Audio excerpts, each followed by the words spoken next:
आदिवासी महिला जिथे जिथे सरपंच आहेत त्या बहुतेक ग्रामपंचायतीमध्ये हा प्रश्न आहेच. कारण ही पहिली पिढी आहे जी राजकारणात काही सक्रिय भूमिका बजावते आहे किंवा पंचायतीच्या कारभारामध्ये लक्ष घालते. त्यामुळे शिक्षणाची फारशी बॅकग्राऊंड नाही अशा ह्या अनेक ठिकाणी महिला सरपंच आहेत. त्यात धाडस करू पाहत आहेत, काही कारभारामध्ये आपला ठसा उमटवू पाहत आहेत.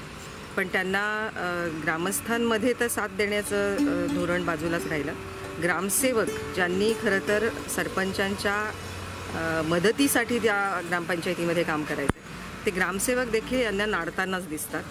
आणि ग्रामसभांचे ठराव काय होतात, त्या ठरावांच्यामध्ये काय काय घेतलं जातं याचा कसलाही तपशील सरपंचांना न देता न सांगता फक्त त्यांच्या सह्या उठवायच्या असं सातत्याने अनेक ठिकाणी चालतं. काही महिला सरपंच त्याविरुद्ध आवाज उठवतात.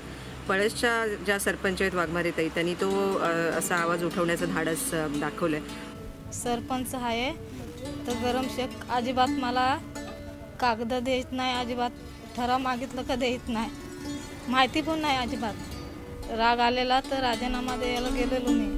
हां, मग आता गावकऱ्याने थांबवलं हा मी. आणि त्यांनी ग्रामसेवकांना मला सगळं दाखवलं पाहिजे, समजून दिलं पाहिजे आणि त्या ठरावाच्या प्रती मला दिल्या पाहिजेत, म्हणजे मी कशावर सही करते हे मला कुणाचा तरी सल्ला घेऊन समजून घेता येईल, हे त्या सांगायचा प्रयत्न करतात. पण ग्रामसेवक त्यांना कुठलेही कागदपत्र देत नाही. ते बोलतात आम्ही दिले खुर्ची बसायला, हां, तर तू जास्ती बोलायचा पण नाही असं बोलतात ते मला. ऐकायचं फक्त खाली असं बोलतात.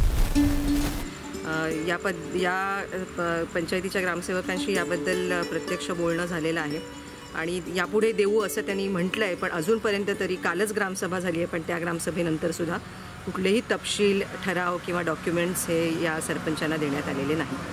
तर या निमित्ताने हा प्रश्न थोडा ऐरणीवर आणायला हवा की जो समाज अत्यंत दुबळा समाज घटक आहे, ज्याला सर्वच क्षेत्रातून वंचित ठेवण्यात आलं आहे, त्या समाजाचे प्रतिनिधी आरक्षणामधून जेव्हा अशा कारभाराच्या सत्तेच्या पदावर बसतात तेव्हा इतर राजकीय मंडळी त्यांना साथ देणार नाहीत.